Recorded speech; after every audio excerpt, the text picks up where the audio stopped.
Have you ever walked into a room full of people, been kind, warm, open, and yet somehow you still feel like a ghost? You try, you listen, you give, and you wonder, why doesn't this ever feel mutual? Let me tell you something that I wish I had learned years ago. Not everyone deserves your connection. And lately, I've stopped trying to connect with people. And honestly, it changed everything. Number one, not everyone deserves for you to care. You don't have to set yourself on fire to keep others warm. The truth is, as INFJs, we are wired to care deeply. And it's not some skill that we turn on.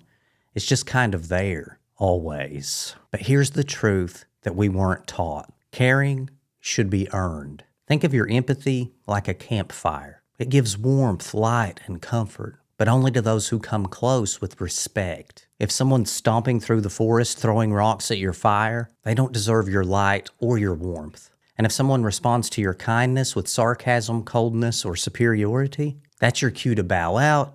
That's your cue to step away. Because connection, it's a two-way current, and you can't plug into someone who's emotionally unplugged. Here's a great Stoic quote showing where the fault truly lies in this situation. When someone acts badly toward you, remember they are acting according to their own principles, not yours. The fact that others are rude and inconsiderate is their problem, not yours. Number two, if they take advantage of you, they're not your people. Let's talk about the guilt we sometimes feel as INFJs, because as an INFJ, you've probably felt it. Let's say you pull away from someone who drains you or abuses you, and a voice in your head says, was I too sensitive? Did I give up too soon? Well, the answer there is no. If someone uses your emotional availability like a doormat, you are not obligated to explain yourself. And if someone abuses your empathy, they should lose access to it. Simple as that. Your INFJ heart is rare, but rare things, they require protection. And the more you guard your heart, the more power it actually holds. If you've spent years trying to be enough for people who never really saw you, then you need to know something. It's not that you're too much. It's that you've been around people who aren't enough for you. And that's why I created INFJ Unlocked.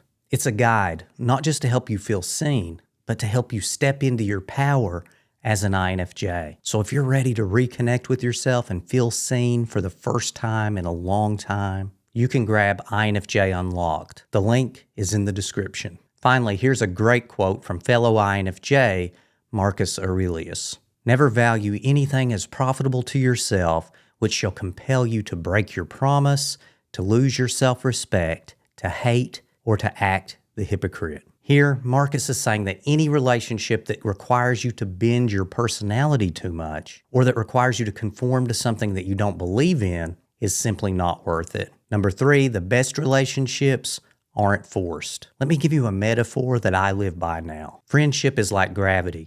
If it's meant to be, it pulls naturally. Think about all the people in your life that you've had to chase, to prove yourself to, or to overgive to. Were those relationships ever safe, ever steady?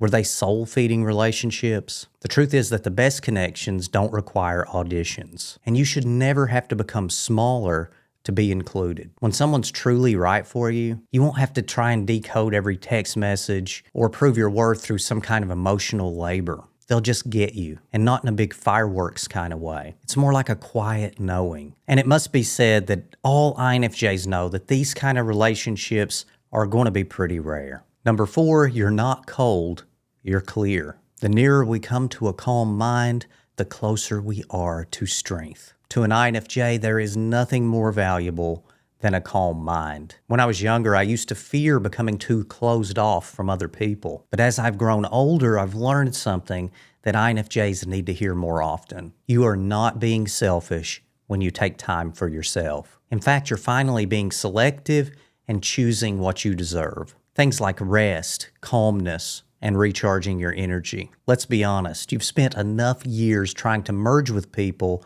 who only have taken from you. So pulling back from these people, that isn't a failure. It's actually a sacred act of self-recognition and of self-care. It says, I know what I'm worth, and I am done handing it out for free. Number five, you're not meant for everyone, and that's a gift. As an INFJ, you are one of the deepest people on the planet, and you're geared towards truth and justice. And you don't have to look far in the news or in the world in general to see that most people are not geared for either truth or justice. But believe me when I say that isn't your problem. It's theirs. And as an INFJ, you are not here on this earth to be liked by everyone. And if we were liked by everyone, it would probably overwhelm us and kill us anyway. As an INFJ, you're here to form deep bonds with a rare few. And those few, they don't need you to bend, to chase, or to explain. They just need you to be you. So if you've been exhausted by relationships, if you felt like some kind of ghost in the room, let this be the moment that you release any pressure for trying to maintain relationships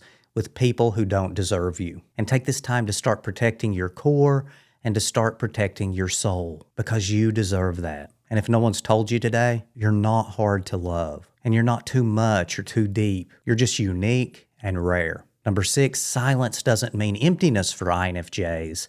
It means alignment. Here's something most people don't understand about us INFJs. When we pull back, go silent, or stop reaching out, it's not because we're broken. It's because we're finally aligned and we finally understand just how worthy we are. And for us INFJs, silence doesn't mean that we're lonely. Sometimes it means that you're finally in tune with yourself. And even if the world tries to make you feel guilty for going off to yourself to recharge, to rest, and to be alone, the reality is you are filtering out the noise, the distractions, and the shallow signals of the world. And that allows us INFJs to hear what actually matters and to focus on the few people that actually do matter in your life. So this is the INFJ gift. It's a stillness that sees clearly. It's a quiet and aloneness that is far from empty. It's energizing, and it allows us INFJs to be the best that we can be. So if you've grown quieter lately, or you've started to spend more time alone as you've gotten older, don't panic. And don't force yourself back into old habits of reaching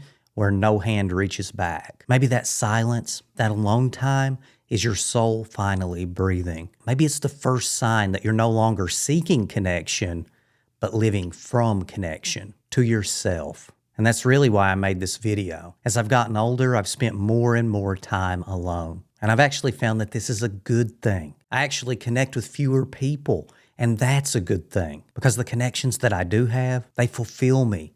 They don't drain me. And I just wanted you to know that as an INFJ, you can consider doing that too. I think it'll make you happier, healthier, and more content with your life. And if you like this video, I think you'll love this one. It's about why I avoid people now.